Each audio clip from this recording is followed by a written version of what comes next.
W. Bush Presidential Library and Museum from Southern Methodist University in Dallas, live Thursday morning at 11 a.m. Eastern on C-SPAN 3, C-SPAN Radio, and cspan.org. And tune in earlier at 6:20 a.m. Eastern on C-SPAN for a conversation with the former first couple. The U.S. House will be gaveling in shortly two bills to be considered today, both making technical and clarifying changes to the U.S. Code. Among the issues they'll deal with later this week, helping people with pre-existing medical conditions get health insurance, and authorizing the drawdown of the government's helium supply. This afternoon, they won't get till legislative work until about 4:30 Eastern, and we will have it all live for you here on C-SPAN. Again, the Senate is in today, and they are taking up the Internet sales tax bill. That is live now. Senator McCain on the floor. You can follow Senate coverage on our companion network, C-SPAN 2, and more Capitol Hill coverage coming up this afternoon over on C-SPAN 3. The Judiciary Subcommittee on the Constitution with their hearing on drones and targeted killing. That's coming up at 4 Eastern on C-SPAN 3. President Obama is in Washington today at the White House presenting the National Teacher of the Year Award this afternoon. This evening he's hosting a bipartisan group of women senators at the White House. Now live here on C-SPAN to the House floor. The House will be in order. The chair lays before the House a communication from the Speaker.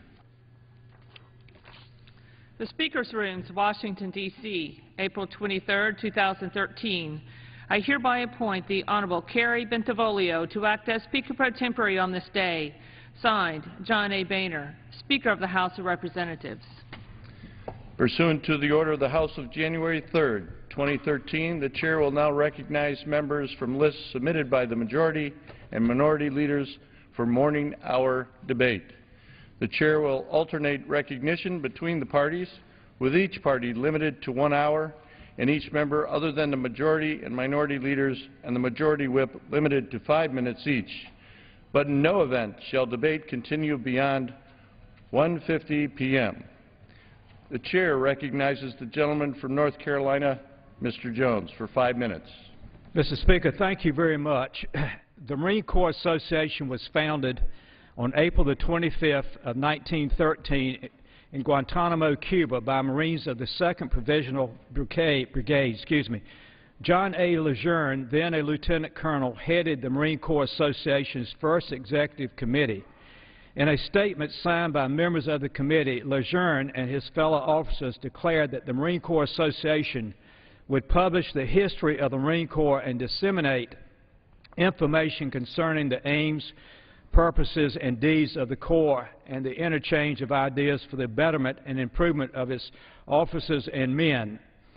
The Marine Corps Gazette was introduced in March of 1916 as a vehicle used to establish the Marine Corps Association as the professional organization of all Marines and to establish a venue to debate issues of importance to the Corps and disseminate military art and science to associated members. In 1976, the Leatherneck Association, publishers of Leatherneck magazine of the Marines, merged with the Marine Corps Association in a partnership that has proven beneficial to both organizations. In 2009, the Marine Corps Association founded the Marine Corps Association Foundation in order to provide more support to professional programs for Marines, which include awards. Over 10,600 were provided in 2011 alone, battlefield studies, professional military education forums, and commanders' unit libraries with books and the Commandant's professional reading list. In June 12, when the Montford Point Marines were being honored with the Congressional Gold Medal, it was the Marine Corps Association Foundation that stepped to the plate and found funding so that each of those historic Marines could receive their own replica of the commemorative medal. In its first year of existence, MCA boosted membership of 91, and today there are over 80,000 members worldwide. The Marine Corps Association and Foundation should be commended for their exemplary work and commitment to active duty reserves and wounded Marines. I also note that their outstanding efforts in providing our own Marines with the same programs as they provide for active and reserve Marines. For over 100 years, participation in the Marine Corps Association has supported our active duty Marines during peacetime and wartime. In closing, I want to recognize the centennial anniversary of the Marine Corps Association and its foundation and honor the contributions they have made and continue to make to the lives of Marines stationed throughout the world. And Mr. Speaker, with that, I'd like to close as I always do. I ask God to please bless our men and women in uniform. I ask God to please bless the families of our men and women in uniform. I ask God in His loving arms to hold the families who've given a child dying in Afghanistan and Iraq. I ask God to please bless the House and the Senate that we would do what is right in the eyes of God for God's people today and God's people tomorrow. And I ask God to please bless the President that he will do what is right in the eyes of God for God's people today and God's people tomorrow. And remember the tragedy in Boston and in Texas, dear God. I close by saying, God, please continue to bless America. Now yield back. The gentleman yields back. The chair recognizes the gentleman from Texas, Mr. Poe, for 5 minutes. Mr. Speaker, last week Americans across the fruited plain filed their taxes with everyone's favorite government agency, the IRS, or the Internal Revenue Service, as it is called. But the IRS's job is just beginning. Now they will put their police hats on. Recently, Mr. Speaker, I learned something disturbing that most Americans probably are unaware of. Let's say the IRS decides to snoop around and secretly investigate a citizen named Joe and his taxes. Right now, the government can go to Joe's email provider, demand his email records, and check on his finances that are stored in the cloud, all without Joe's knowledge or consent. Government agencies have the authority to snoop around through private emails, photos, as long as they are 180 days old, no warrant required. How is this possible? Well, it's called the outdated Electronic Communications Privacy Act, ECPA. ECPA was passed back in 1986, the stone age of technology when most Americans didn't even own a home computer, much less use email or store things on the cloud. Today we have tweets, G-chats, texts, Instagrams, emails, and yes, the cloud. The world of 1986 is gone, and it has been replaced by a world with free, instant, unlimited email storage, high-speed broadband, and cloud computing. Americans keep many of their most personal possessions online indefinitely. Family photographs, schoolwork, sensitive communications, financial records, business plans, personal calendars, and even weekend shopping lists. In other words, big government can force a private company to turn over private information of a citizen without their consent, without a warrant, and without that person's personal knowledge. This circumvents the Fourth Amendment's prohibition against unreasonable searches and seizures of Americans', quote, persons, houses, papers, and personal effects. Government should get a warrant if it has probable cause to believe a crime is being committed. Technology may have changed, but the Fourth Amendment still applies to the Internet. The government can't tap our phones without a search warrant. It can't read our mail without a warrant or enter our homes or search our records that we keep in file cabinets. If a person stores information in a bank safety deposit box, the government must get a warrant to go through it. But ECPA authorizes the government to read emails and social media message or any property stored in the cloud without a warrant and without evidence that someone is engaged in criminal activity. Mr. Speaker, that's an invasion of privacy and an affront to liberty to every American.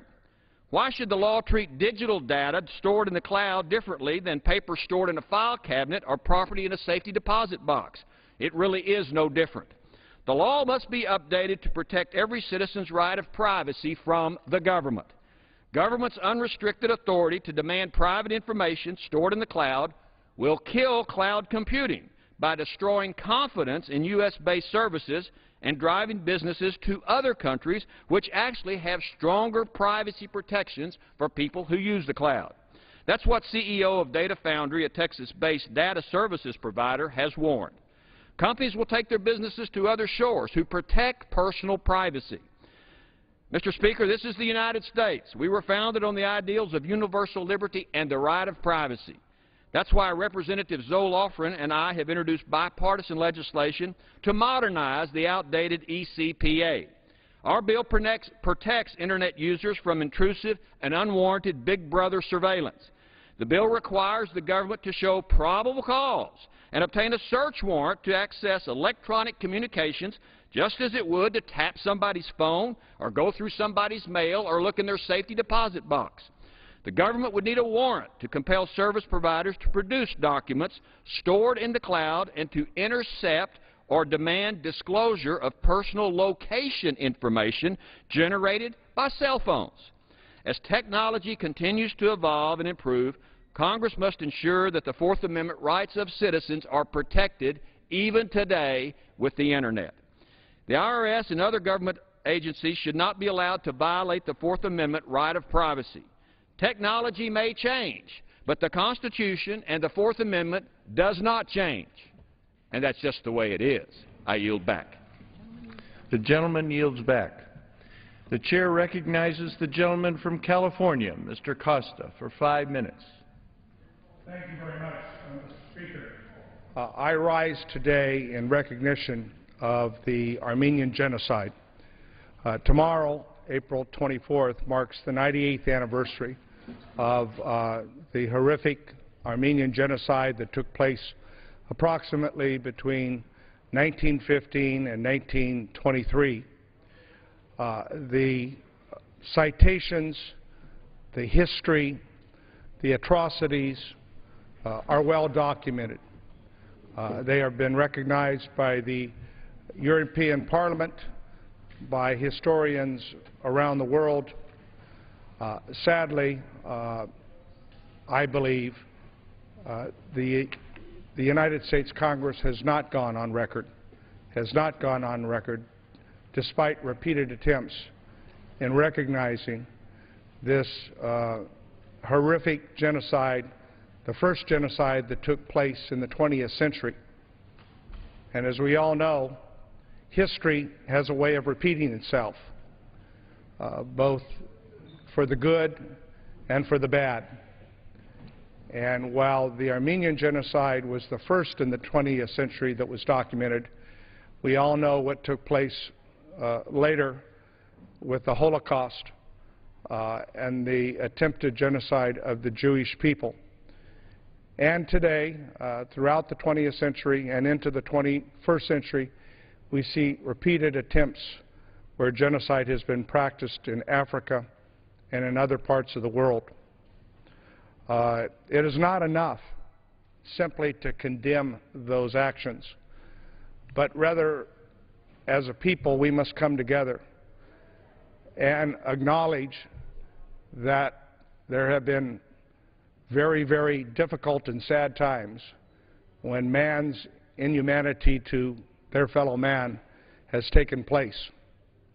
Certainly that has been, I think, an example of what has occurred after the Holocaust, and both museums here in the United States and in Israel to document what took place during the Holocaust. The attempt to make that similar reflection on the Armenian genocide is still a work in progress. This week, the Armenian communities throughout America will remind us once again that this injustice to mankind should not only be acknowledged and documented, but should never, ever be forgotten. And that's what we will do tomorrow in recognizing the 98th anniversary of this Armenian genocide. I know, because I grew up in a community in the San Joaquin Valley with many wonderful Armenian families. And as a young boy, I learned about the history from our neighbors, my friends. And while sadly the Turkish government today is still in denial as to the events that took place between 1915 and 1923, I would hope someday, just as the German government and others have recognized the fact that there are all parts of our history that we just as soon forget or overlook. But we know that if we recognize them, we have greater assurances that they will not repeat themselves. And that's why I rise today to recognize this very sad event that took place in the 20th century. I think we reach out to all the Armenian communities, not only in the United States, but throughout the world, and stand with them in realizing that their suffering, their pain, and the loss of some 1 million plus Armenians has been all of our collective loss. So I want to close by saying that tomorrow we recognize that 98th anniversary. We continue to urge our fellow members of Congress to recognize that we should go on record, in my view, to indicate, just as we have gone on record on numerous other important events that have taken place in our nation's history and in world history. And I think tomorrow all Americans will stand with our Armenian Americans and Armenians throughout the world in recognizing that, in fact, this genocide did take place, and our thoughts and hearts and prayers go with those who have lost their lives. I yield back the balance of my time. Gentleman yields back. Pursuant to Clause 12A of Rule 1, the Chair declares the House in recess until 2 p.m. today. And when the House comes back at 2, they will gavel out again and then return for legislative work at 4:30 Eastern. 2 bills to be considered today, both making technical and clarifying changes to the U.S. Code. Among the issues they'll deal with later this week, helping people with pre-existing medical conditions to get health insurance and authorizing the drawdown of the government's helium supply. Again, they're back briefly at 2 and then legislative work at 4:30. Live coverage here on C-SPAN. Just a reminder, too, that the 2013 Congressional Director